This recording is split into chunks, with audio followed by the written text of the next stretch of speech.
Jovan Buha! Buha! Yo,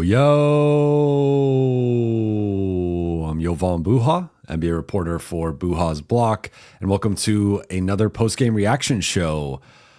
What was that? I would like my 2.5 hours back. I would like to have that Men in Black out of my mind. I don't know what I just watched for the past 2.5 hours. That was a rough game from the Lakers, losing 122-102 to the Atlanta Hawks, but it wasn't quite the real Atlanta Hawks. They were without Trae Young, Jalen Johnson, Kristaps Porzingis, and Nickeil Alexander-Walker. Their 4 leading scorers, 4 of their top 5 players, and this was the league's 24th best offense entering tonight's game without their 4 leading scorers, and they dropped 122 on the Lakers, led virtually wire to wire. It was BTA, for those who know what that is, and just an abysmal performance from LA, their first true stinker of the season. We have a lot to touch on, probably not a lot from this game, honestly, because I want to kind of skim through this one. Again, I don't really want to remember this game. It was some very ugly, atrocious basketball, at least on LA's part. But we will touch on it, and then we'll get into the Q&A. For those watching on YouTube, please be sure to hit that subscribe button, turn on channel notifications, and like and comment on this video. For those listening on Apple Podcasts, Spotify, or your podcast platform of choice, please be sure to follow, download, and leave a 5-star review. Shout out to everybody in the chat. Shout out to the late night gang. Starting to feel a little bit better.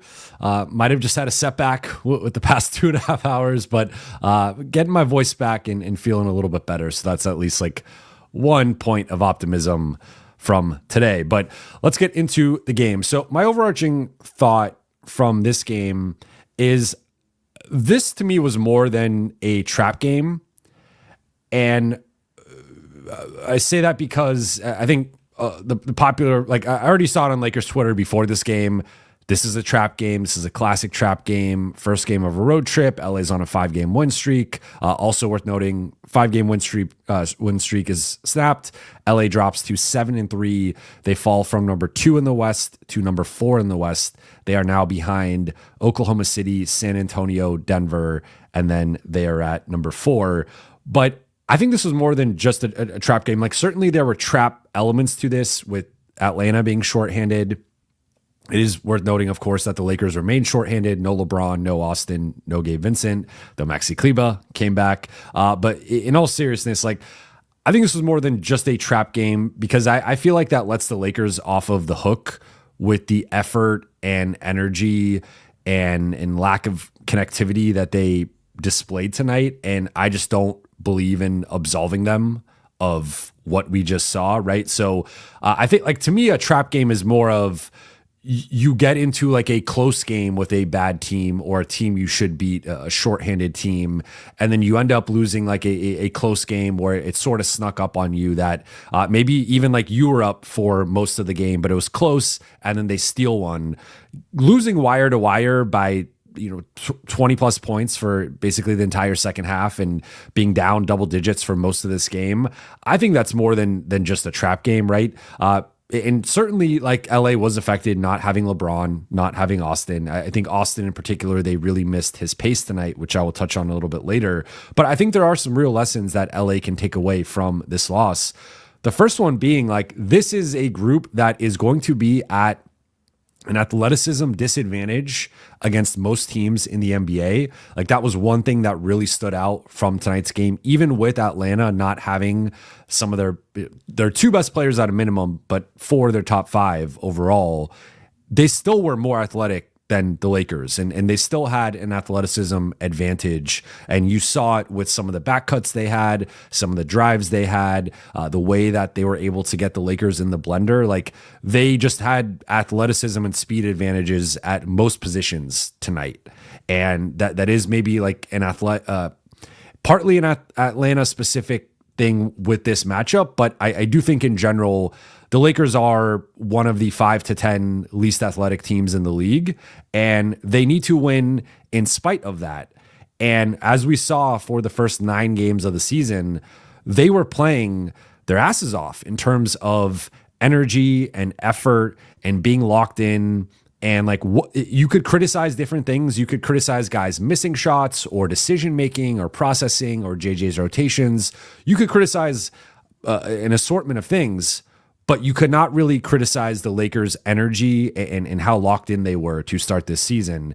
This was really the first time we could point to that being off. Like, of course, there's going to be stretches in games, maybe even a quarter, maybe even a half, where they're kind of off or not fully there.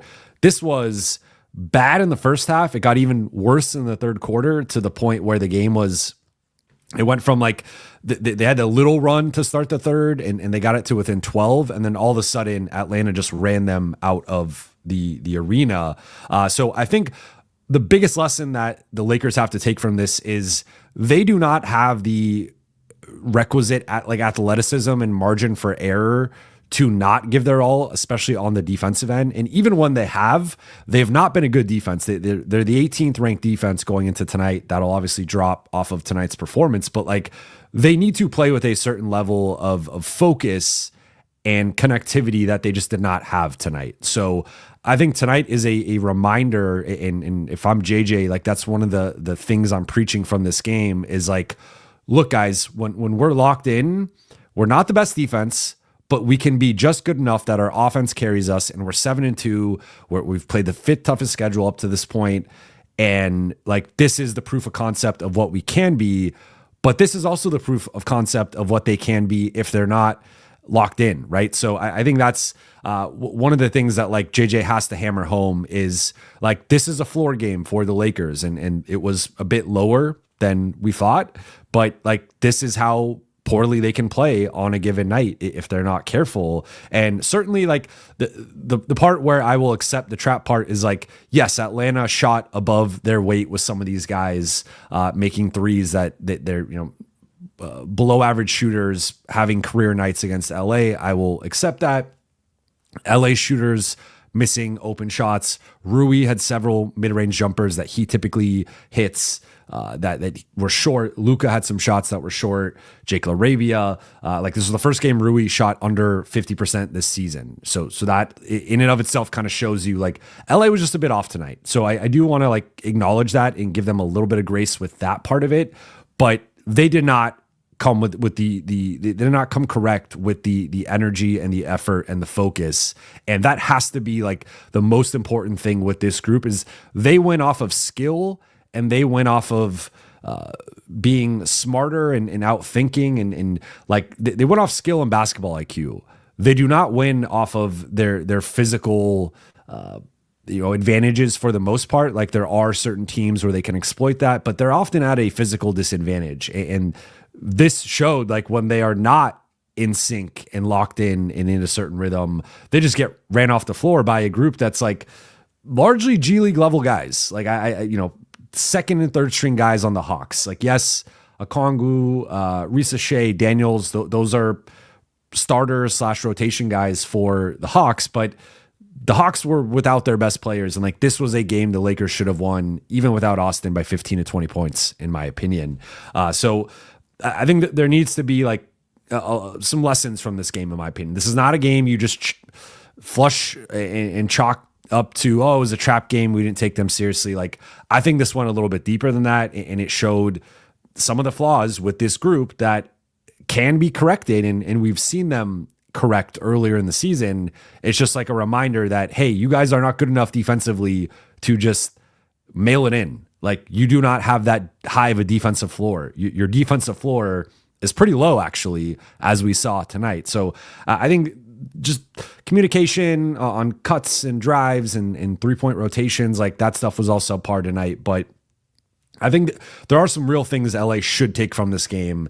And as JJ's, I mean, he spoke for less than 2 minutes after the game, but as he said, like there are certainly things that they're going to have to review on film and learn from. In terms of notable performers, I'm honestly not going to highlight anybody. Like, I mean, Luka had 22, 5, and 11. Jared Vanderbilt ended up playing a lot because of garbage time, but 18 rebounds, I believe, is one off his career high. Dalton hit a couple threes, scored 14. Jake had some, at the time, important offensive rebounds to keep LA in the mix. Ayton still had there's just not much to take away from notable performers. Stats of the night to me, though, 37 assists for the Hawks, which is far too many assists. Already 30 is a pretty high number, but you're getting to almost 40 assists allowed to this group. That just shows how much they it was very simple, give and go actions in the half court, guys back cutting, getting the Lakers in the blender and just pinging the ball all over the floor. Lakers were at least a step behind, if not multiple steps behind in a lot of those rotations. So 37 assists for the Hawks on their 48 makes, and then 36 points for the Hawks off of the Lakers' 19 turnovers. That is far too many in both numbers, right? It was the turnovers, but also the failing to get back then in transition in early offense opportunities for the Hawks and getting stops. So those are my two stats of the night. Just ridiculously high numbers for a undermanned group that did not have much offensive talent out there. And then I'm going to just zoom through these three takeaways here. Takeaway number one is, for as long as Austin is out, the Lakers are going to have a bit of an offensive problem on their hands. I think it was slightly masked by the Portland game and just the otherworldly performances from Nick Smith Jr. and then obviously DeAndre Ayton and Rui both had big games. That was kind of a funky game that LA just gutted out and that. I mean, it was sort of a trap game for Portland, right? And I think that one is a little bit closer to being a trap game, in my opinion, where you overlook the Lakers because they don't have Luka, LeBron, and Austin, and it's a relatively close game that all of a sudden LA steals in the final 5-6 minutes. It was not like LA was destroying them for the majority of that game.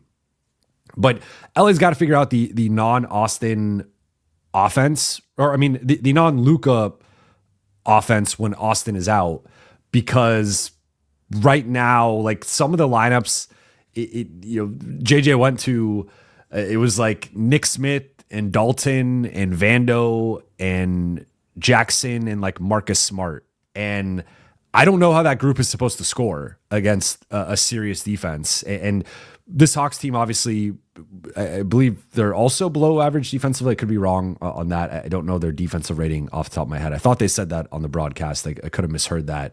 I will look it up quickly now. But this was not, they were long and athletic, and they certainly gave the Lakers problems in that sense. Let's see here. Atlanta's 13th in defense, so right there, slightly above average, but not a lockdown defense, especially with some of the guys that were out. Of course, Dyson Daniels is the head of the snake, and he's one of the best perimeter defenders in the NBA. I really liked Mohamed Gay. He was this is a career night for him, career high 21 points. He looked like he was great tonight, but I think the Lakers are gonna have to figure out what the non-Luka, non-Austin minutes look like, and it's tough to. You can't just play Luka 40, 42 minutes every night. I've already made that point. That's too many minutes for Luka. And obviously tonight he gets the early rest with LA getting blown out. But throwing out Marcus and Nick Smith, or Marcus and Bronny plus Dalton plus Vando plus Jackson, that's just not good enough. I think you need to find a way to stagger probably Marcus and Jake as the currently second and third best ball handlers / playmakers, and have those guys lead the offense when Luka is out. And then even maybe you have to throw in Rui and Ayton, or Rui or Ayton, excuse me, and have 3 of the 5 starters out there.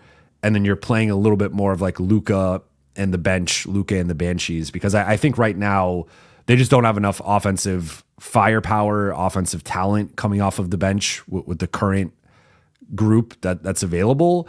And if JJ is going with 4 bench players plus a starter and it's not Luka, though, I just don't think those lineups are going to score. So I think that's something that we'll see if Austin can come back Monday against Charlotte, or if he comes back in OKC on Wednesday. But as long as Austin is out, whenever Luka's off the floor, I think offense is going to be really hard to come by for this group.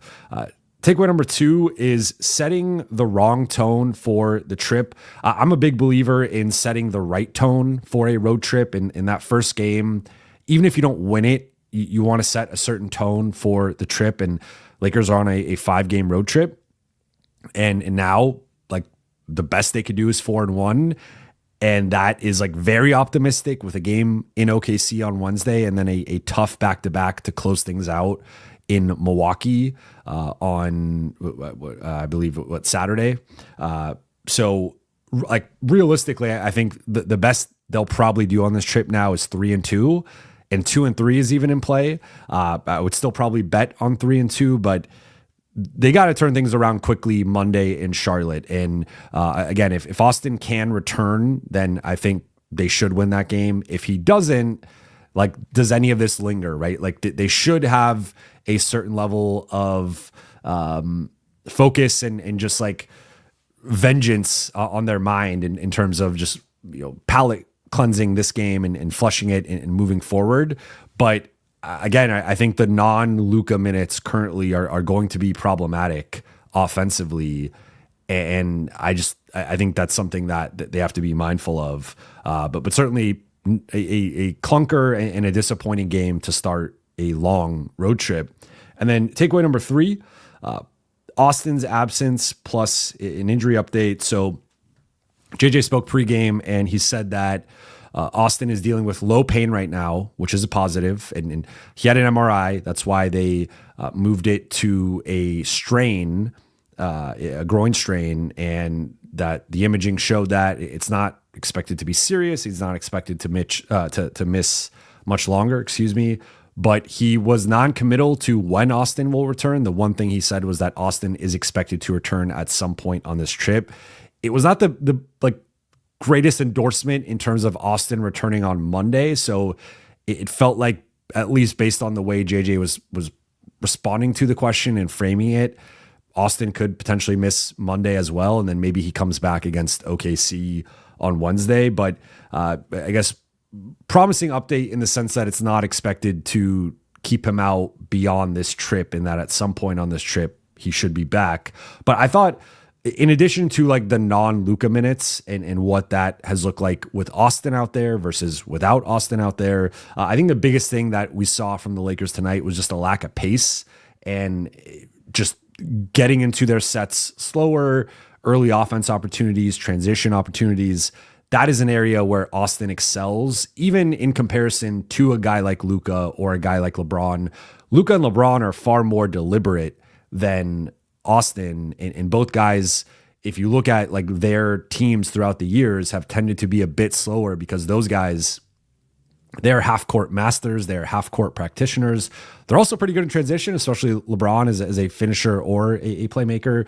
Luka more so as a playmaker, but we've also seen him finish plenty of times in transition. But like those guys are a little bit more deliberate, and they want to conserve energy and get into a half-court battle because that really plays into their basketball IQ strengths and just like the chess match and how they see the floor. Austin is a guy who sometimes can be a little reckless with the pace, but like I think the Lakers need that turbo button at times, and he's one of the few ball handlers on this team that could do that, and I would argue is the best ball handler on this team at doing that consistently and just giving an injection of life for this group. So I think they've really missed that, and that's another element where whenever Austin returns, I think it'll be a welcomed addition. But with all that said, I think JJ had his shortest press conference of the season tonight. I just had my shortest breakdown of a game because there's really not much to break down. Let's get into the Q&A here. First one from Shibugan. Thank you for the super chat. I'm sure people are going to be incredible normal about this result and not overreact at all. Yeah, I mean, I think like big picture, if you look at the Lakers start 7-3 with who's been out, no LeBron for the 10 games. Austin has now missed, I believe, 4 games. Or no, he's missed 3. Luka's missed 4. And then go down the list. Marcus, Gabe, Ayton, like they've had so many guys miss games. So I think 7-3 is in a like probably an above average start based on the caliber of schedule and who's been available.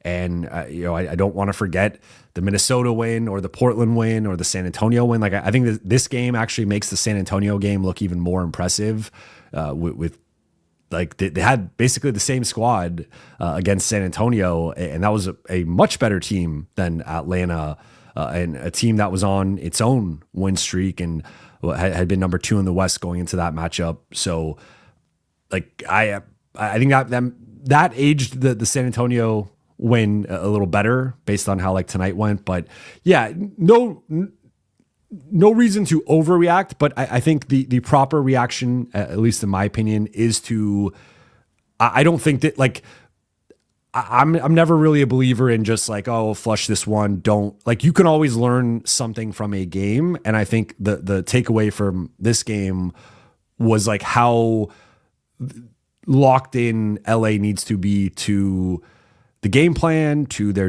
defense, their communication. Like they cannot, I felt like they rested a little bit tonight, and it was like, oh, well, we're on this 5-game win streak. Everything's going right. Like we can kind of just show up and win this game. And that's where the trap game elements come in. But again, I think like getting blown out quite handedly for most of this game. Like I think it extends a little bit beyond that, where like they weren't able to turn it on when they felt like they needed to. And quite frankly, I didn't even feel like they ever tried to turn it on that much outside of maybe like the beginning of the third where they went on that mini run and then Atlanta quickly ended it. Broke with no money. Thank you for the super chat. Nick Smith Jr. turnovers are so bad. He does have some really bad turnovers, and I think that's been one of the things holding him back, in my opinion. Tonight, just 1 of 8 shooting, 1 for 4 on threes, like off night. I think that balances out with the Portland game, right? Like we also have to admit that the Lakers have had some of these guys. Like there's a reason why Nick Smith was waived, right? And there's a reason why Charlotte moved on from him.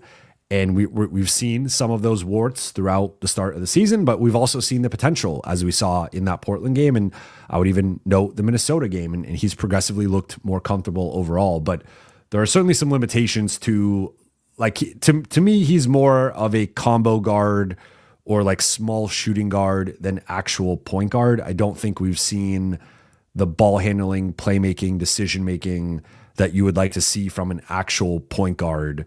To me, he's more of a bench scorer type, and who can then, like, once he gets into a rhythm, start to play make more for his teammates. But he's more of like a 4 or 5 assists is a really good night for him, not like a 7, 8, 9 assists in like a larger role, right? So we've seen some limitations with Nick Smith. I think tonight was one for him. You probably just flush this one and move forward. But yeah, I mean, he does have typically 1 to 2 bad turnovers a game where he just is basically handing the ball to the other team, and he's got to clean that up. Oots of the week, thank you for the super chat. Luka ... some atrocious passing and shot selection. SMH. He was a bit off by his standards. 5 turnovers in just 27 minutes. That is high for Luka. 7 for 17 shooting. So he was just 3 for 7 on twos, which, I mean, he's been in the high 60s on twos for the entire season. And even there was a stretch there where he was in the 80s. So, like, bit of an off shooting night for him. And he had that really rough turnover during that third quarter run where he tried to go behind the back and just gave the ball up, and they got out. And I think that's when Ricochet got that windmill dunk that caused JJ to call the timeout. It's funny. It's like funny though with Luka. We talk about 22, 5 and 11 in 27 minutes. Had he played his normal amount of minutes, he probably gets 32 points, 9, 10 rebounds, and like 14, 15 assists. But of course, numbers aren't everything, right? And he just, like LeBron, he can accumulate stats in a very short amount of time, and it's really impressive. But certainly like not the normal level of impact, we'll say, from Luka. Like I don't think he had a bad game per se, but I also don't think it was like a typical performance from him. And certainly, to your point, like the shots were a little short. He had several short misses, and I don't think it was like the best decision-making game. That said, he still had 11 assists in 27 minutes, so I don't want to overblow how much he struggled, but certainly some uncharacteristic turnovers on his part. Fang Charlie, what up, Chuck? Thank you for the super chat. Yo, Brate, it was great meeting you in person. Thanks for your gift. I'm in China now, and I'm going to keep up with you from here. As for today's game, I'm not worried. Today was just an outlier. We good. Yes, met up with Charlie a couple days ago, and it was nice to meet him in person.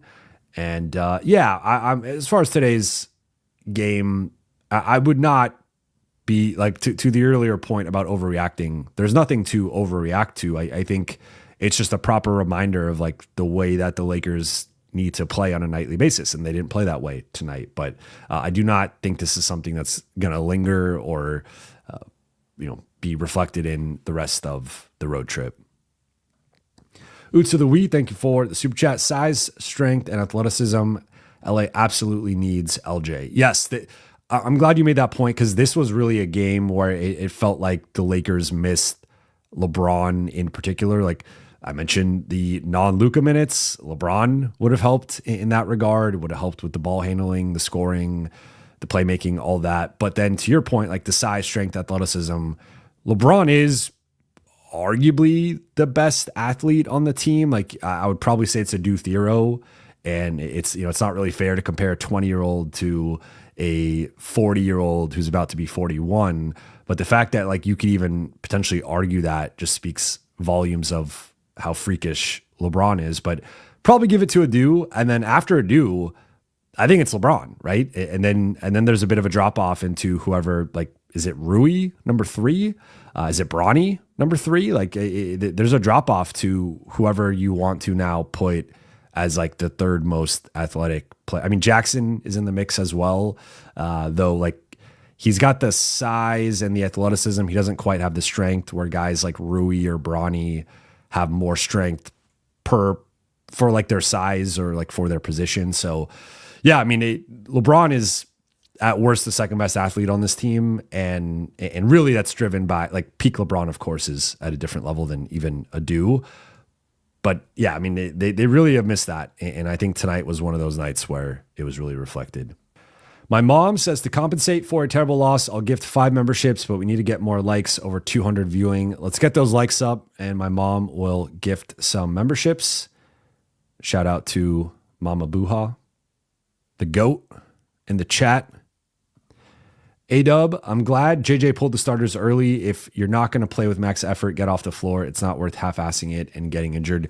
I would say like the silver lining in this, in a way, is Luka getting a little bit of rest. Like I've been adamant that Luka's been playing a little bit too much, and they've been relying on him a little bit too heavily in terms of the minutes. And so I guess an ancillary benefit from this was Luka only played 27 minutes, but obviously you'd rather that come in a blowout win rather than a blowout loss. Large Laker fan says he liked. Mitch Potter says GOAT Norma. Sarah, Jovan, thoughts on Maxi's minutes? I thought like he was a little rusty. He did have a couple blocks, had a couple rebounds. LA was technically +3 in his 14 minutes. I think I'm in general, I'm a little bit higher on Maxi than a lot of people. I know he's gotten a lot of flack from the fan base, and that's been in part because of he's been injured and he's making $11 million and obviously not providing that value. I'd like to see a larger sample size to give you a better answer, because also this was, I mean, the lineups that he was playing like next to Vando, Dalton, Nick Smith, and Bronny. Like that's not really the best representation in terms of playmaking and shot creation for Maxi. He's obviously much more of a finisher, much more of a stretch 5. We saw the lineup of Jackson, Vando, and Maxi, which like to probably never see again, if I'm being honest. But that was kind of where the Lakers were at in terms of available bodies. I think that the interesting thing with Maxi is like the potential, like the Lakers don't have a too big look. I don't think you can credibly play Jackson and Ayton together. Technically, Vando at the 4 gets close to a too big look, but he's not quite. And by too big, I guess in modern parlance, that's more like a 2 center look, or 2 guys close to 7 feet. Maxi gives the Lakers that option where you because of his shooting and because of the defensive versatility, once I think he's in a little bit better like game shape, you could envision Ayton plus Maxey or Jackson plus Maxey being a viable combination, at least in like bench lineups. I don't know. Can you play that against OKC? Can you play that against Houston? I'm a bit skeptical, but if Maxey can return to being a high 30s to even like 40-ish% 3-point shooter, particularly catch and shoot guy, and he could hold up decently defensively, you probably can, especially like depending on what you do with that 3 spot. If it's LaRavia or if it's LeBron or if it's Vando, though again with Vando, now you're in dangerous territory offensively. I think that's an interesting combination that they just don't have, because typically with the double big look, you need one of those guys to be able to space the floor in 2025. Like with Houston, it's Şengün, who's now developed into a solid 3-point shooter. With OKC, it's Chet. I'm trying, like Denver's, it's not the same type of 2 big look, but Aaron Gordon is a big dude, and Gordon and Jokic can obviously both space the floor. So just going down like some of the 2 big looks across the West, you need at least one of those guys to be able to shoot. So that's where Maxey adds a wrinkle that is unique for this specific roster, because they don't. Ayton and Jackson. Jackson is 1-for-1 on threes, but I would like to see a larger sample size before I sign off on Jackson just bombing away pick and pop threes. So realistically, I think Maxey gives them a unique element there, but I don't want to take away too much. Like there were certainly some things that could have been better with him, some areas where he was fine, but it was not the best like representation of what his potential role could be, I will say. Angelo, thank you for the super chat. Have you watched Max lately? He has grown and is a perfect athletic 3-and-D fit. Realistic to trade Gabe, Dalton, and a pick for him, or do I need to get over our X? I think you probably need to get over the Lakers X here. Especially if Nico Harrison wants to keep his job, I don't think he could trade with the Lakers. Now he might lose his job at some point coming up here, and maybe that changes the dynamic a bit. But at the same time, if I'm Dallas, I can't in good faith like trade with the Lakers again with how poorly the Luka trade has gone for them, right? And how upset that fan base is. I think in terms of the offer, that's a fair offer. I think for the Lakers, they probably, if they're giving up the first, I think they're going to have a high bar to give up the first round pick, and it's probably going to be someone a little bit better than Max. Although, like, I personally think Max is worth that. I don't know if the Lakers would view it the same way. But I'm just very skeptical of Dallas and LA trading again, to be completely honest. But I have seen Max. I have watched some recent, watched the Dallas Houston game, watched some film on Dallas as well. And Max he's been one of the few bright spots in Dallas this season. And he looks like the type of player that could really complement Luka and Austin well in the backcourt / front court, depending on where you put him. Braden, thank you for the super chat. Everybody panics on the alarm trade. Everyone, games like this will happen. We'll be okay. Yeah, well said. You often have a good way of summarizing things. Knifus, I hope I didn't butcher that too much. Thank you for the super chat. Huge fan. Yo, late night gang. Can we win it all? I think so. I do think the Lakers can win it all. What I would like, and I've pivoted a little bit because the point I was going to make, I still think the Lakers should make a trade. And I think, but I've really pivoted to like, I would try really hard to keep Rui. And I think Rui's, the way that he's playing right now, the way that he's shooting the ball, like tonight notwithstanding, he's been such an important offensive piece for this group, and the chemistry with Luka and Austin and LeBron is at such a level that if there's any way to flip, like I'm of the belief of, if I'm the Lakers, I'm putting Gabe Vincent, Maxi Kleber, Dalton Connect, and a first round pick on the table. and I am canvassing the league and seeing what is the absolute best thing I can get in specifically a 3-and-D wing. Who is the best 3-and-D wing for those salaries, adding in the first, what can I get out there? And if there's any way to get, we've talked about Andrew Wiggins, we've talked about Dillon Brooks, we've talked about Herb Jones. Herb Jones is a little bit different. I would entertain Rui being included in that because I think Herb is a long-term fit with Luka and Austin. And like, he's just at the level where I think it's worth the upgrade of potential. And we don't even know if New Orleans would do that or what they would want necessarily. But if there's a way to just basically flip among like the real rotation guys like Gabe into a starter, and the cost is Maxey, Dalton plus a first on top of that, that's where I think you elevate this group to a different level, where now it's like if your rotation is Ayton, LeBron, starting wing X, Austin and Luka, then your bench is Marcus, Rui, Jake, Vando, Jackson. That 10-man rotation, I think, can really compete with OKC and anybody else in the NBA. So I think they can compete and contend without making a move.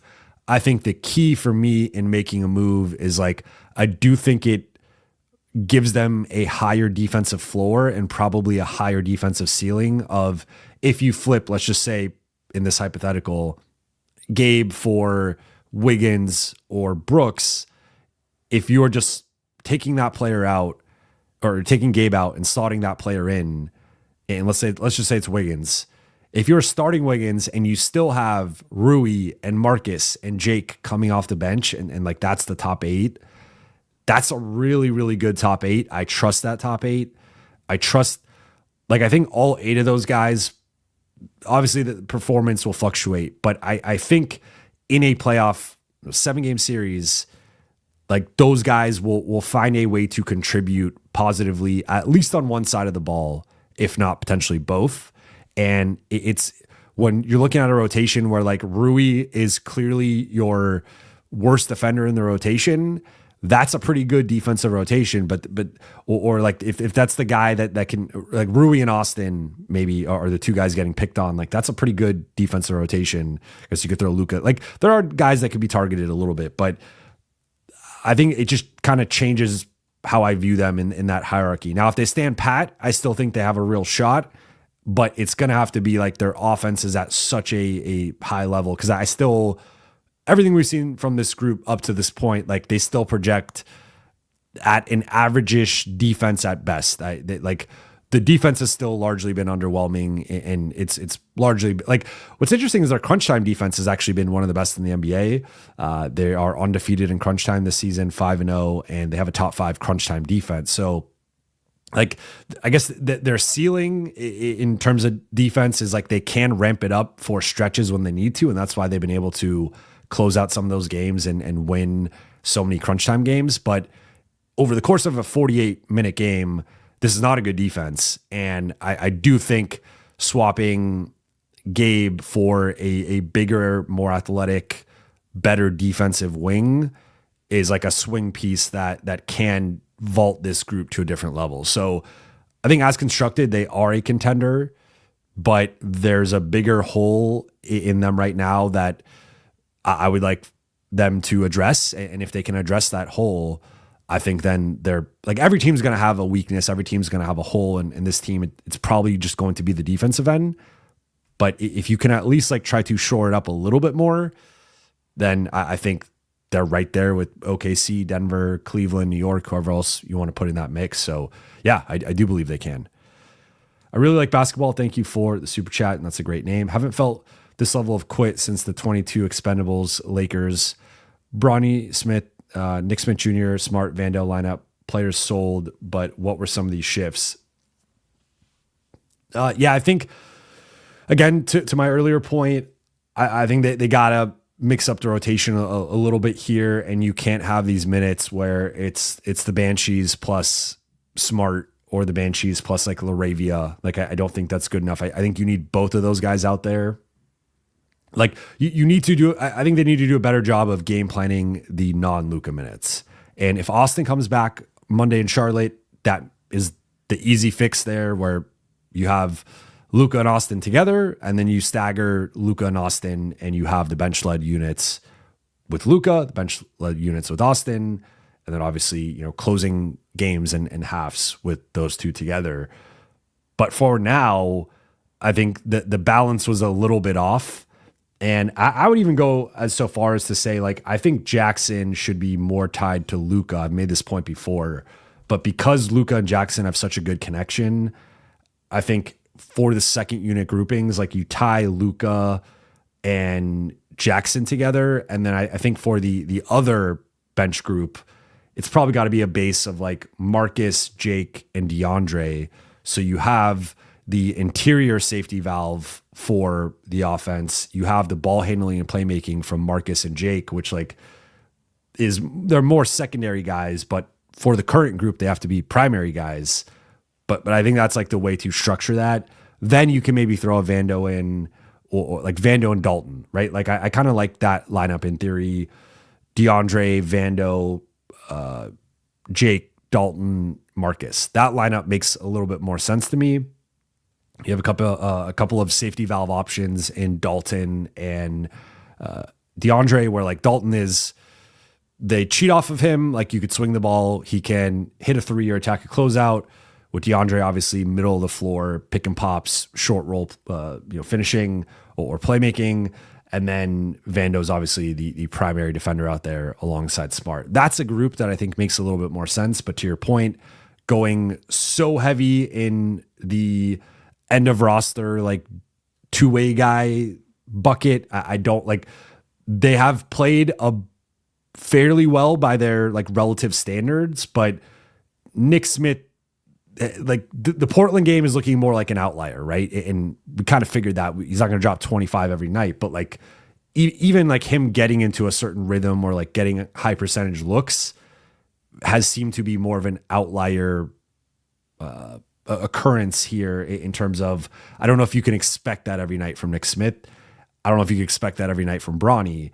With Bronny, I've actually liked more his defense lately, but I mean, tonight he was 4 for 6. So, he had some nice middies, but yeah, I think that they got to stagger now it's got to shift to staggering Luka and Jake and Marcus, because those bench units don't have a chance at scoring. Like that, the group you're referencing is not going to score against the good teams. Like if they play that lineup against OKC, they will be ran off the floor and lose that game by 30. Connor Phillips, thank you for the super chat. If Clippers keep losing, is DJJ a realistic target? Maybe, but I think there are some teams that are going to be reluctant to trade with the Lakers, and it goes a little bit deeper than basketball, right? So with Dallas, it's obviously the Luka backdrop with everything, right? In the fallout with the fan base. And then I think with the Clippers and the Celtics, it's just like, if you're the Clippers, you can't gift wrap Derrick Jones Jr. to your crosstown rivals or enemies or whatever you want to dub them. So like, I think there's like an optics element here where there's a reason why the Clippers and Lakers rarely trade. And the last time they traded was the Zubats trade, and that obviously didn't go well for the Lakers. But I think there's just like a little bit of a hurdle there with the inner city rivalry part. Like even going back to the Mikal Bridges trade, I think part of the reason why the cost was so high with the picks was because it was the Nets and the Knicks trading with one another. So I think that's a factor here for sure. And I think it would be foolish to like deny that or overlook that. Like that's a real thing. The Clippers do not want to help the Lakers. They do not want to make the Lakers better. And then similar with the Celtics, where you have the 60 plus years of that rivalry, and neither one of those teams is going to want to make the other one better. So I do think it's a short list. It's probably 3 teams. Although San Antonio has never really liked helping the Lakers out either. So like the Lakers certainly have some rivals, have some enemies across the league that the Kings, like, but I think specifically like Clippers, Celtics, and Dallas are probably the inner circle of that. Of if there are like 3 franchises actively rooting against the Lakers right now, it's Boston because of the rivalry, it's the Clippers because of more, the recent rivalry of the past 15 years, like post Chris Paul trade. And then it's Dallas because of the Luka trade. So like, I'm not saying it's impossible, but I'm skeptical of the Clippers actively helping the Lakers address a weakness or a need in the current climate, but we'll see. Broke with no money. Thank you for the super chat. I think we should trade for Jalen Suggs. Look at Orlando's cap sheet next year. They have two $40 million players and two $30 million players, and Orlando has never been known to pay the tax. 3-team trade, though. Suggs is interesting. I think that the bigger issue with Suggs is getting to his salary. You probably have to move Rui in this case, and I would rather have Jalen Suggs than Rui, but looking at, he's making 35 this year, then it's actually a descending contract, which I've discussed before, and I think is a net positive because you go 35, 32.4, 29.6, 26.8, 26.7. I think he is a guy who would fit really well next to Austin and Luka. The biggest thing with him, similar to Herb Jones, is that Suggs has an extensive injury history and he is an inconsistent shooter. So looking at it, this year, he is shooting 45% on 4 threes per game, but he's never shot above 39.7% and has actually been under 33% in 3 of his 4 seasons. So it feels like right now his shot has been better. So like maybe this is sustainable to the degree that he's like a high 30s 3-point percent guy and or maybe close to 40%. History suggests he is a below average 3-point shooter though on a larger sample size. For his career, he's at 33%. So I'm like that, I don't think will sustain. And then really the more troubling thing is in 3 of his 4 seasons, he has played 53 games or fewer. So he's been injured basically every year. And so far that's not the case, but there is some risk. Like, cause I assume if we're trying to figure out, like, it's tough for the Lakers to get to $35 million. And remember, because of how close the Lakers are to the first apron, they're going to have to essentially salary match. And to your point, maybe it ends up being a 3-team trade, but you still need to match salary, even if it is a 3-team trade, because they cannot be taken back much more salary, if any at all. It's really close there. So just to get to 35 million in terms of outgoing, you don't get there with just Rui, Gabe, and Dalton. That you're short 35 million. So it's actually like Rui, you could kind of get there, I guess, with Rui, Gabe, and Maxey, you're above the 35 million. So maybe you're getting like a second player back or something to kind of even it out. Or it's like, are you putting in Jackson or Bronny or someone else to, because you probably need a 4th like minimum level salary guy to hit the 35 mark, unless you're going above it and then you take back even more. So it does get a bit tricky. It probably has to be a 3-team trade, but I assume the price is probably Rui in a first. I don't think you're getting Jalen Suggs for less than that. And even then, with what they currently have, I don't know how much Rui fits into that. So you probably do have to reroute Rui somewhere else. And then that team needs something. And like, what are they looking for? And what are they giving up that's going to Orlando? So certainly in theory, I agree with you that Suggs could be a sneaky trade candidate that Orlando tries to get off of. And if they continue to struggle to start this season, maybe they end up pivoting a bit and viewing this year as like a little bit of a gap year. But they are trying to go for it. They are trying to be a 50+ win, like East contender. So trading Suggs would make them worse. But to your point, like they have some financial considerations here. But I think it could be more of like an off-season type thing where they just ride out this season and see where they're at in like June. Thank you to Mama Buha for the 5 memberships that she gifted. Hope you guys enjoy them, whoever got them. I now know that I didn't know how it worked before, but now I know it gets like randomly dispersed. I'm going to take a quick water break. 1 sec. Kevin, Thank you for the super chat. If Gabe plus Maxi plus Vando plus a second gets Grant, will you do it? I would not do that. I do not like Jeremy Grant's contract. And this is coming from a guy who there was a point in time, probably my worst take of all time. And this is probably going back 3 years now.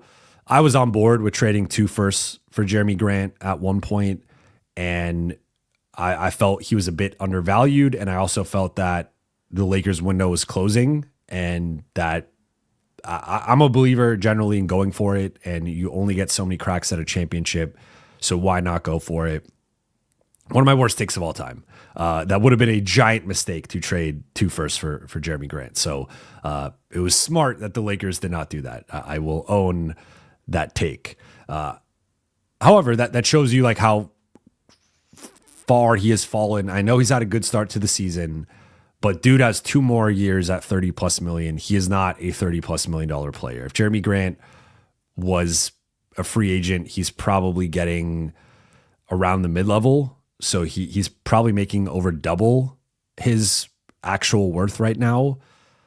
That's just like, you don't want to have contracts on your books where a player is making double his production or double his value. That those are just bad contracts. So while I think the sneaky appealing thing to me here is getting out of Vando's deal, which is less harmful, but equally like teams are not going to be looking to take on Vando's contract. And that is one that if there was a way to get out of it, I would be open to that. But I think I just think that Grant contract, you're going to be stuck with it for at least next season. And then maybe the following season, he's a giant expiring that could have some value, but I don't think he's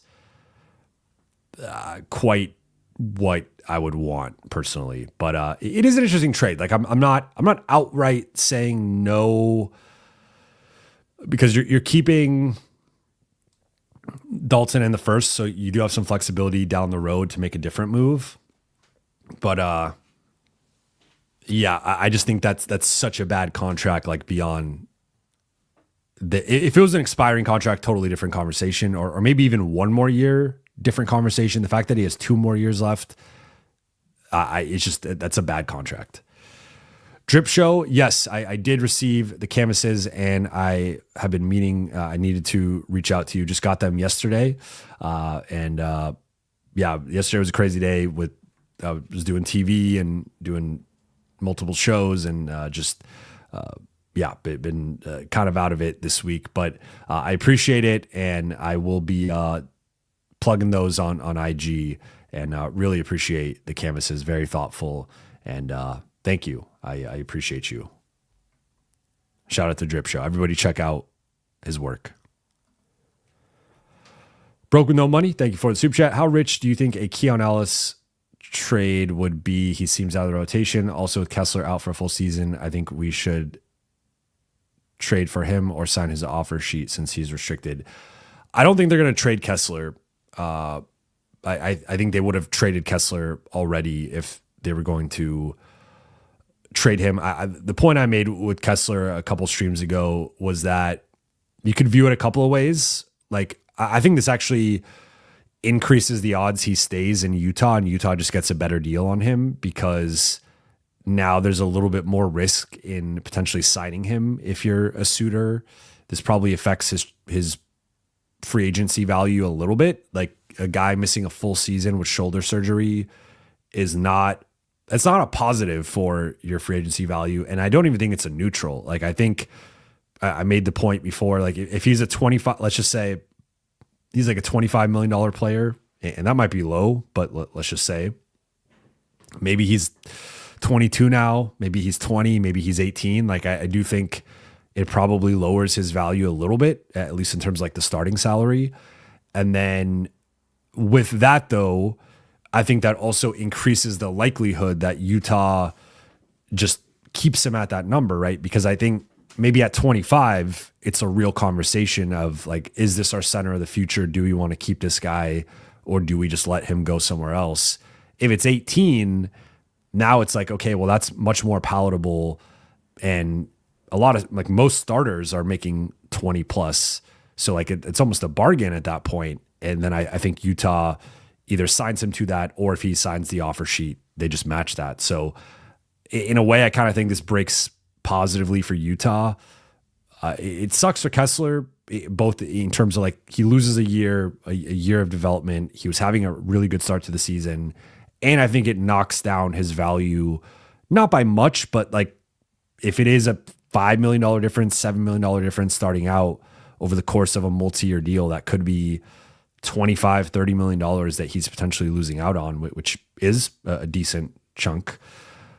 But I do think it probably increases the odds that he just ends up staying in Utah on a more team-friendly deal. And then in terms of Keon Ellis, I've made this point before, but with several guys, like I just think the Lakers are in a tough spot asset-wise, where I don't think Dalton in a second is enough for Keon Ellis. Like Keon Ellis is just straight up better than Dalton, and for as much as Sacramento is galaxy braining this whole situation and like playing worse players ahead of him and playing offensive players ahead of him, I just don't see them. Like they're another team that doesn't like the Lakers and is not going to be looking to do the Lakers any favors. And I just think like you can't, I wonder how, I think Keon Ellis might be younger than Dalton. He's 25 January. So he's like, he's 3 months. He's more than that.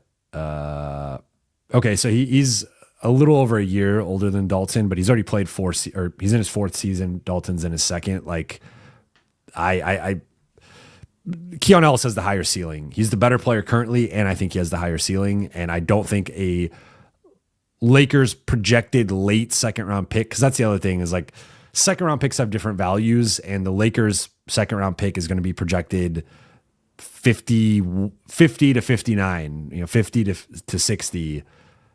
That's not most players drafted in that range do not make NBA rosters. They don't even make G League rosters sometimes.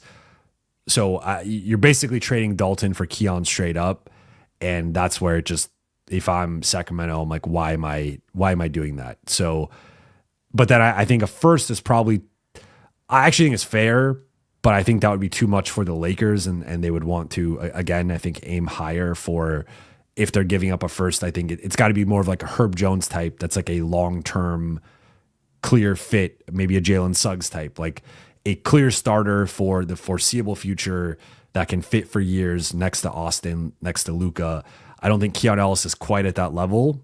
I think he looks like more of a bench player, but maybe more of, you could argue, a fringe starter on like a really, really elite team. So I think the Lakers, like the ideal trade for the Lakers is probably Dalton in like 2 or 3 seconds. They just don't have 2 or 3 seconds to trade. So I think they're in a tough spot asset wise to get a guy like Keon. Back in the chat, going to go about 15 more minutes.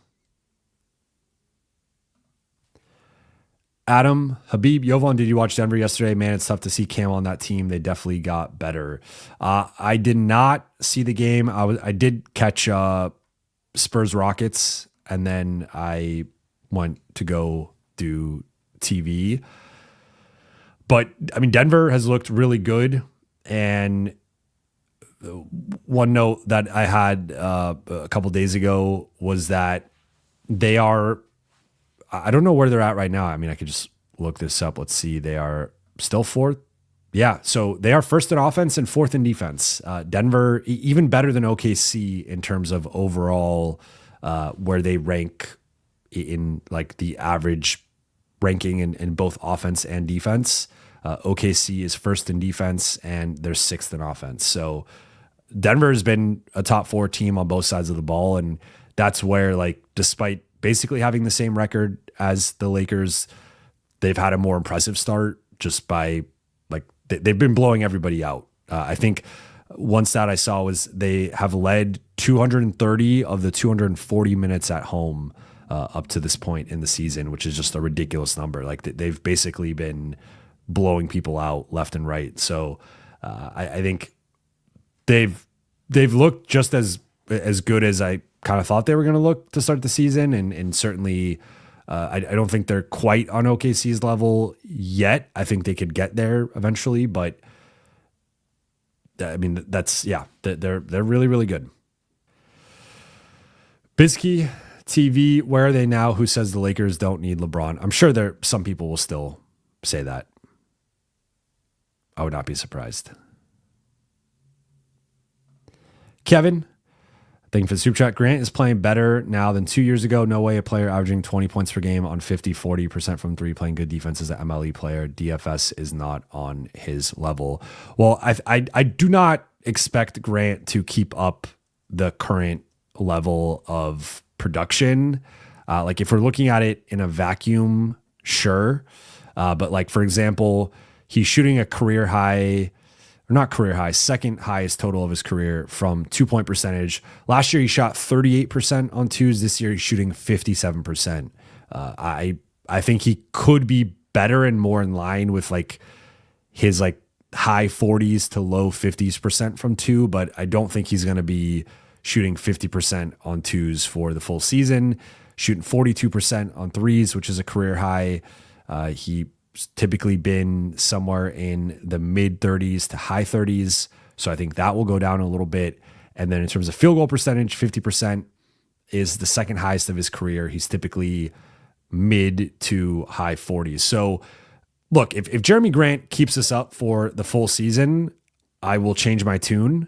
And that's a little bit different, but he was not worth this contract last year. He was not worth this contract the year before, and he still has 2 more years left. So I'm looking at the larger sample size here of he's already been a negative value on this contract.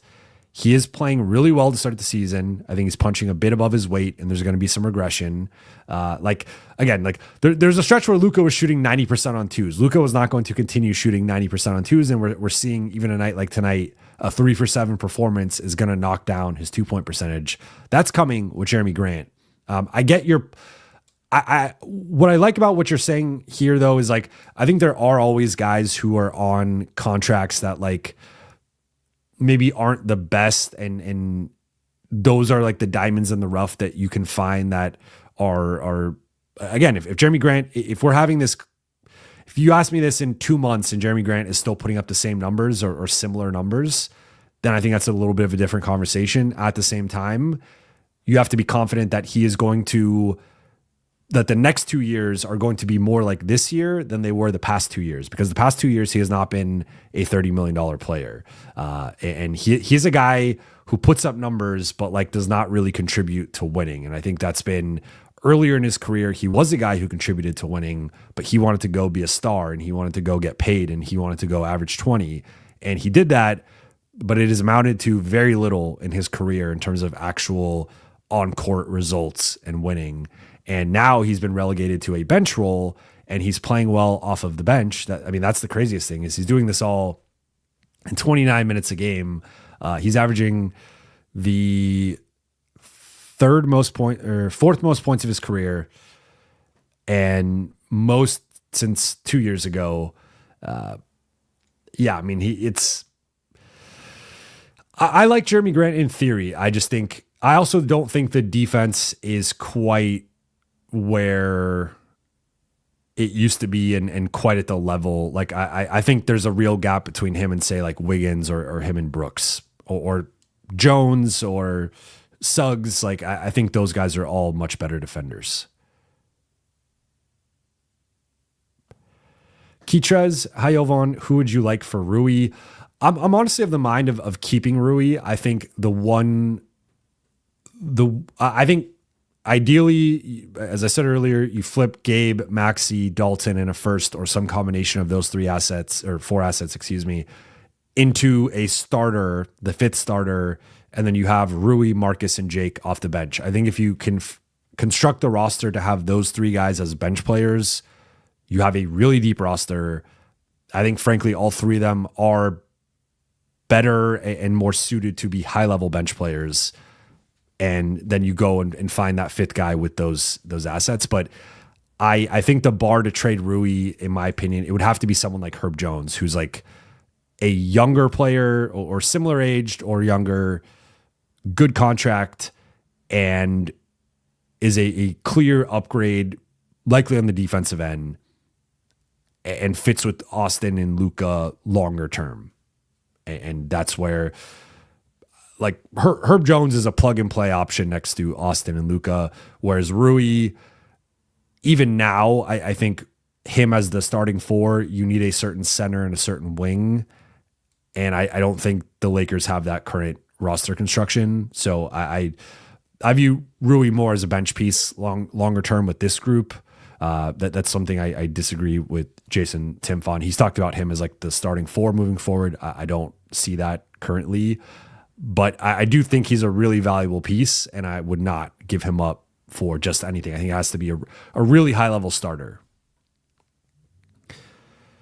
AJ Goated, will we get exposed again in the playoffs by a more athletic team? I don't think so. Like, I think if the Lakers do lose at some point in the playoffs, it probably, I'm about to contradict myself, because I think like that is a part of the way they will lose, but I think I don't want to say it's like purely that, because there are more, like, I think Houston's more athletic than the Lakers, but I think I still would pick the Lakers over Houston, because I think there's more to it than just athleticism. There is skill, there is talent, there's basketball IQ. Like there's a lot of elements that go into a matchup that the Lakers are going to have an advantage in. I think the issue is a team like OKC, where they're more athletic than the Lakers, and I don't want to say they have the requisite. Like it's tough to match the basketball IQ of Luka and LeBron. I think even Austin as like a third guy, like that's just a rare level of basketball IQ. But in terms of overall skill and talent, OKC, I think, matches, if not surpasses the Lakers. I think I like their top 7 or 8 better. And they are top 5 on both sides of the ball. So it's like they don't have the same defensive weaknesses or flaws that the Lakers do. And their offense is more their weakness. That's the thing that could go through spells. But J-Dub hasn't even played yet. Chet has looked better. Wallace has looked better. AJ Mitchell just averaging a casual 17 off the bench just popped out of nowhere. Like, that's a really, really good team. So I think, point being, I don't think athleticism will be the primary reason why the Lakers potentially lose in the playoffs. But I do think if the Lakers lose at some point, athleticism will likely be a key ingredient for a team, but they're going to also have to be able to match the Lakers relatively in terms of like skill and talent. So that's the distinction I want to make here of like, I don't think you could just simply out athletic the Lakers. I think you have to have a certain amount of depth, a certain amount of offensive firepower, a certain amount of like IQ. Like, I think the Lakers are a really smart team who will test your defense and will test your discipline. Are you going to jump at Luka's head fake? Are you going to jump at Austin's head fake? Can you keep them off the free throw line? Like there's just subtleties to the Lakers defense, or Lakers offensive attack that I don't think you could just out athletic them, if that makes sense. My mom says we are close to 100 likes and I'll gift 5 more memberships. Let's get those likes up. David Parks, would you do Gabe and Maxey for Mann and Highsmith? Yes, I would do that in a heartbeat. Smokey, Jovan, I don't even think Herb Jones is our guy. I think we need a speedy athletic transition, Max Christie type defensively. You could probably get Josh Green on the cheap because of James. I think Max is a better offensive fit than Herb, but I think Herb is a different class of defender. Like I think Max Christie is more of a, and look, you're talking to a guy. I had Max on the pod. You guys know my history with Max. Max is my guy, but I think he's more of like, if we're grading on a very like honest and taxing curve, I would say he's like a B+ A- defender, perimeter defender, which is like really, really good. I think he's in that high 80s to low 90s percentile caliber defender, which is a very, very good perimeter defender. Difference is I think Herb is an A to A plus defender. I think Herb is a mid 90s to even high 90s defender. So could you argue that Max is going to cost less than Herb and that Max is a better shooter, a more reliable shooter? Because Herb is shooting well this season, but I think the larger sample size suggests he is not a good shooter or is an inconsistent, streaky shooter. And then Max, as a transition piece, like we've seen what he's done in LA, we've seen what he's doing in Dallas. You could talk me into that. I also, as I said earlier, though, I just think it's going to be tough for Dallas and LA to make a deal. I don't think, unless the Lakers grossly overpay, which then negates like the theoretical value of getting a Max Christie because he's cheaper, because he's not going to cost as much as Herb. If you have to overpay and basically pay a Herb price to get a Max Christie, then I'd rather just go get Herb Jones. So I hear your point. For me, I think the advantage with Max in terms of speedy athletic transition is more offensive. And I would rather take a slight step back offensively and prioritize the better defender, in my opinion. I don't know why I said defender like that. It's defender, but you know what I'm saying. David Parks, do you think we could get Nesmith or Shepherd? I wouldn't mind giving up a first for Nesmith.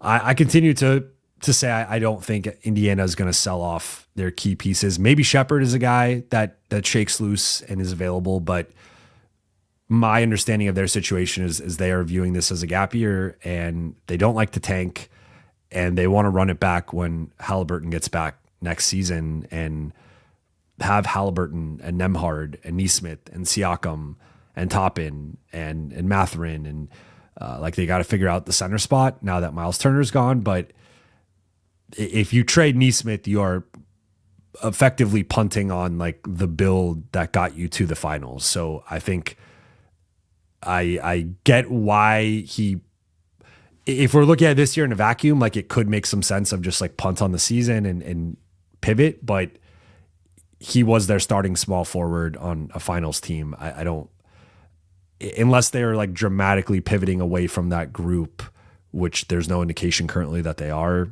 I just don't see him becoming available. Now, could Shepherd become available? Could he be someone who gets squeezed because of their financial situation? Potentially. And then that's a more, but again, the Lakers like only having 1 second then to trade, I think puts them in a tough spot. Kane Carter, Jovan, do you think it's possible to do Rui / a first for Tari Eason? He's disgruntled in Houston. He'd slot great as a fifth starter. Do a sign and trade deal. Houston needs shooters and DFS is out. Rui got value, so why not? That's a really interesting one. I would do it. I think Tari Eason's really, really good. I'm looking at like he's averaging. His shooting is unsustainable right now. He's shooting 58% on threes, which is obviously going to come down. And then he's shooting 65% on corner threes, which is obviously going to come down. But comparing him to Rui, he's a much, much, much better defender. 3 muches. He's a better rebounder. And he's not a better shooter. Rui's a better shooter, even with Tari's hot start. But I think if he can be a high 30s to even low 40s% 3-point shooter, that mixed with the defense makes he's just a better player. I also really like his cutting and finishing, the athleticism. And even with like, you don't think of him as a reliable, consistent scorer, but last year he averaged 12 and 6. This year he's averaging 12 and 5. Like that's not far off from, I know Rui's averaging a little bit more right now because of LeBron being out and so many guys being out, but Rui the last 2 years ago, 13 and 4, last year 13 and 5, this year 17 and 4. But again, I think the 17 will decrease once LeBron and Austin are fully back. Adam, how much of an impact do you think Adu's athleticism defense will play a role in this team? Can he theoretically fill that hole we have, or is it too high of expectations? I think it's too high of expectations for a second round rookie.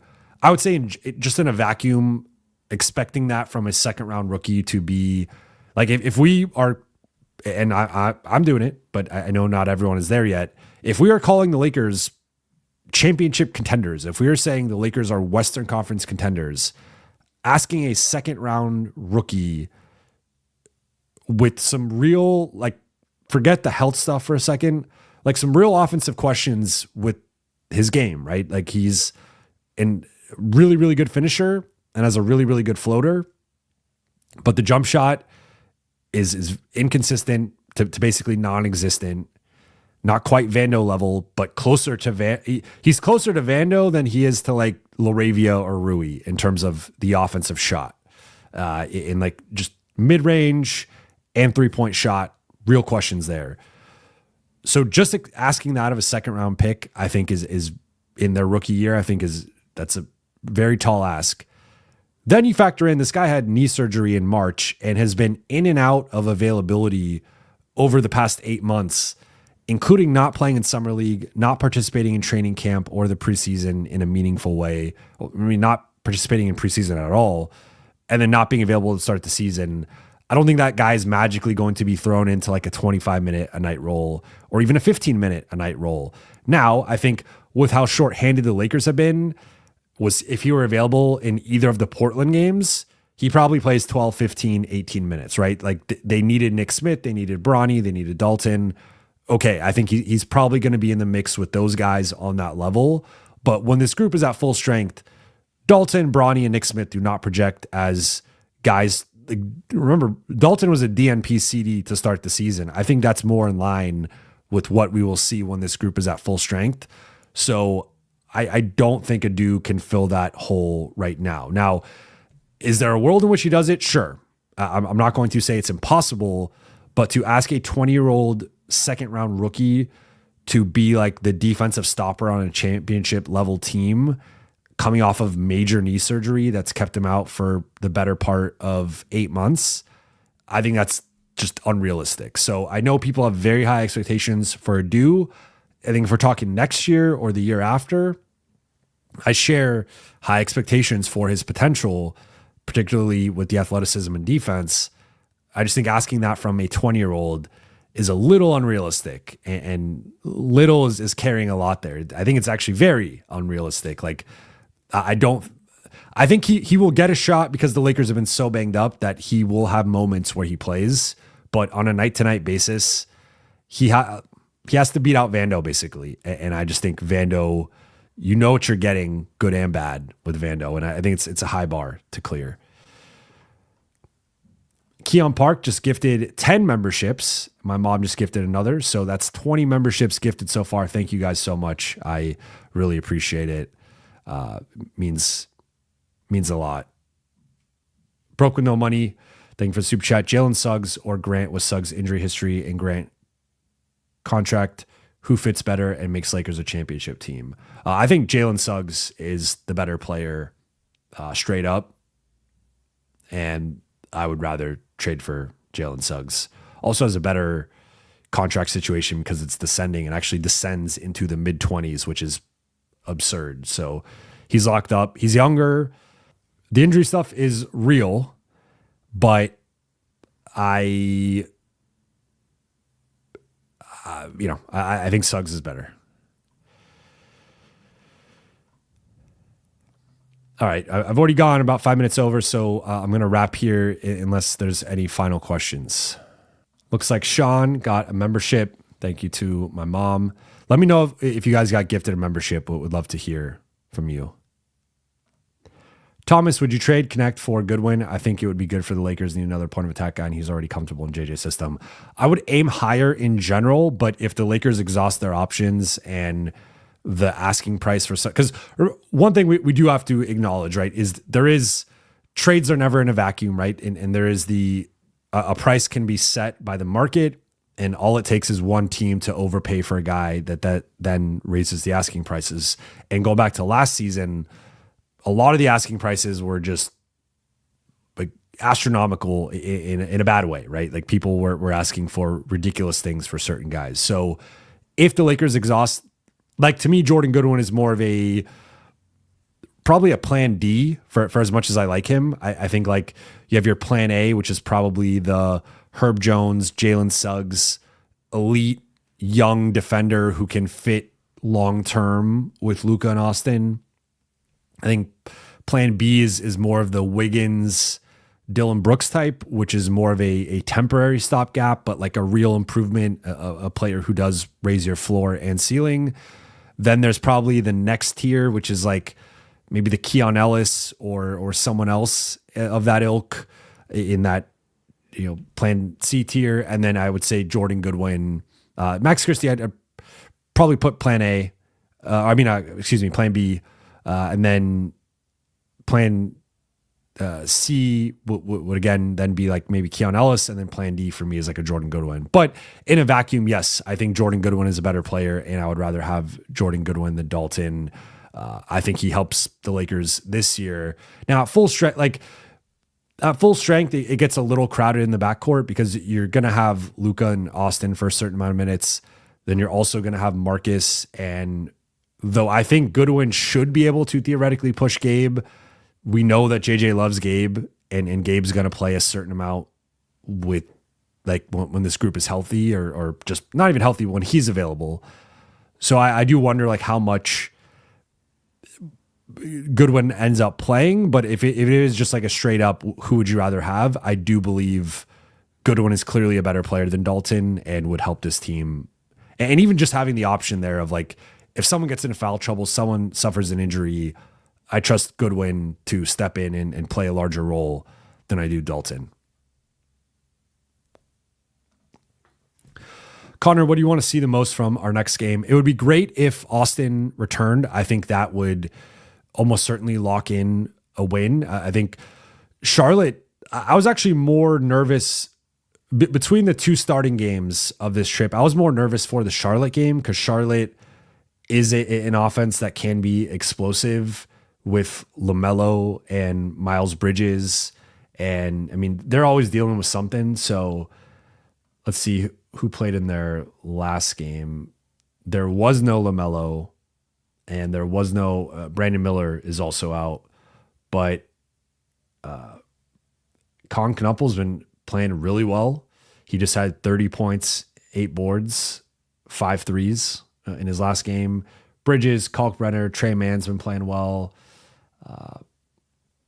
So I think they're going to present some similar challenges in terms of the athleticism, the speed on the perimeter. I would like to see the Lakers actually try and be more locked in and focused to the game plan. And there was just so many simple breakdowns tonight where, again, like we saw basic give and go stuff that you should not be botching at the NBA level against this caliber of competition. So I think if they can clean up a lot of the low hanging fruit and potentially get Austin back, I think they win. If Austin's out, I do think it's a closer game, but I would still favor the Lakers, assuming that they come correct. But I think I would like to see, certainly it starts with the communication, the effort, the energy, the focus, particularly on the defensive end. But then I also think it extends to, if Austin is out, as I've said now a couple times, I would like to see them play better non-Luka lineups. I think some of the non-Luka lineups they threw out tonight are not sustainable against real teams. And they got away with it against Portland. They somehow got away with it against San Antonio as well.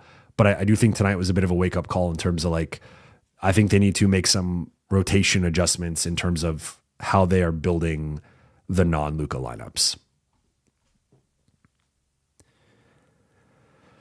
Bashir, playoff defense viability of the current roster. I mean, I think to me, they look like the 14th to 17th best defense. I've bumped them back up a little bit, but that's tentative, right? I have been impressed by the crunch time defense, as I said earlier, in that Spurs game. I mean, they were awesome. But certainly like I got asked earlier about the athleticism and if that is the main thing that I see holding the Lakers back or like the primary weakness. I think it's an ingredient. I think the main thing is if the Lakers were to lose at some point, if they don't win the championship this season, I think it's going to come back to their defense just not being good enough and it being like, in a series, them facing a team. And this is where I think the OKC matchup can be tough in this regard is like, can the team slow down your offense enough or more than you can slow them down? And it's like, okay, well, the Lakers are good but not great offensively in that series, but then the defense goes from like average-ish to bad. And if you're just good on offense and you're bad on defense, that's where you lose. You like, if you're going to be bad on defense, you have to be great, amazing on offense. And so their margin for error with their defense, I think, is not very high on the offensive end. And fortunately for them, they have so much offensive firepower that there's a reason why they've been a top 5 offense to start the season, despite no LeBron, Luka missing half the games, like because they have a lot of firepower. But the defensive viability, I think, will be tested certainly as currently constructed. That's why I believe adding one more like high level playoff defender would go a long way in like stabilizing the rotation, in my opinion. Keon Park, thank you for the super chat. Without AR, same today's roster, what is the chance of winning against the Hornets? I'd probably say with the current roster, it depends who's in or out for the Hornets, although technically we said the same thing today and that didn't matter. But I do think they probably need LaMelo to beat the Lakers. If there's no LaMelo, I'm checking quickly.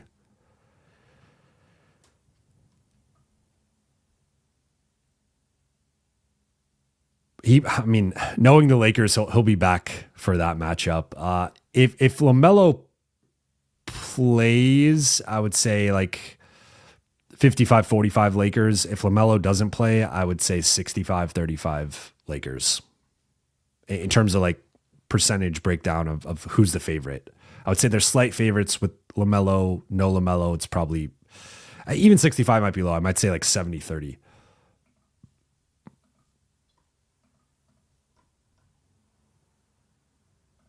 Sean Parker, would you trade AR for LaMelo hypothetically? I would not. I think LaMelo's ceiling is higher than Austin's, but there's just a level of unseriousness that I know what Austin, you know what you're getting from Austin. Austin is locked in every night. Austin is trying his hardest. Austin is doing what's best for the team. Is he perfect? No. Does he have limitations? Yes. LaMelo, too much of a wild card, in my opinion. And then John, thoughts on KCP. I like KCP, and I think he's actually been better defensively this year with Memphis than he had been in Orlando or even like the final year in Denver. So I think there's been an uptick in the defense from him. I think he, like, unlike a guy like Herb or even a guy like Jalen, I think those guys can scale up defensively a little bit better. I think Herb can guard 1 through 3 and even 1 through 4, depending on the 4. I think Jalen could guard 1 through 3 and similar to like a Marcus Smart, there are some 4s he could probably guard. KCP to me is more of a 1 and 2 and like some 3s. I don't even love him on all 3s, but definitely not on 4s. So there's like a little less positional versatility you get with KCP defensively. I also just don't think in comparison with those two guys in particular, Jones and Suggs are at different levels defensively than with Brooks and Wiggins. I think it's more of a conversation, more of a competition, but I still would put Wiggins and Brooks ahead of him. But KCP is a guy who I think will likely become available closer to the trade deadline because I think Memphis is a sinking ship right now. And the smart thing is to pivot and try to get whatever assets they can. At least if they don't want to trade Ja, they don't want to trade Triple J, that's one thing. But if you can flip KCP for something, you probably should. And then we got Sean Parker.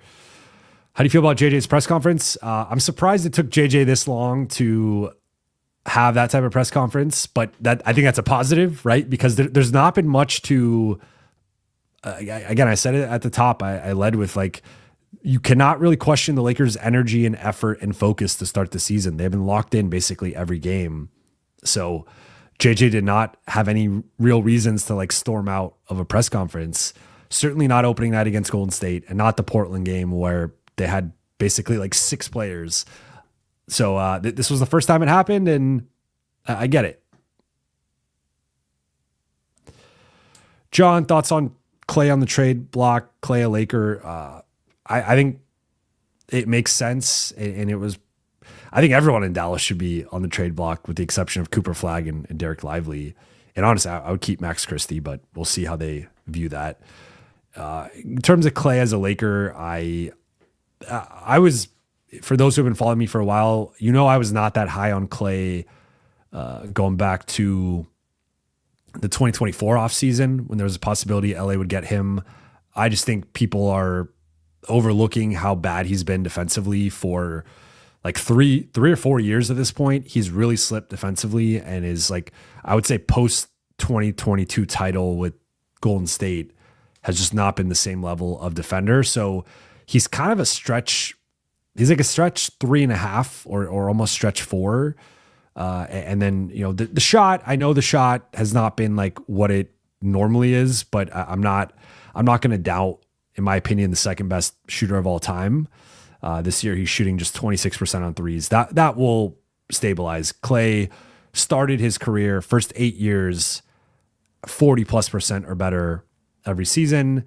And then post major injuries, he's been 38%, 41%, 38%, 39%, and then this year 26%. He will bounce back and he will be a high 30s 3-point shooter. But I think that the bigger issue is like the thing that made Clay, like people ask, I've seen people have this discussion, who's the greatest 3-and-D player of all time?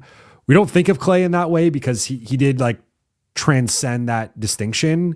Clay is the greatest 3-and-D player of all time. Like if you're comparing Clay to Danny Green, or when Clay was in his prime, he was a lockdown point of attack defender who Golden State would put on guards, primarily point guards, but some shooting guards as well. He could defend them at a very high level.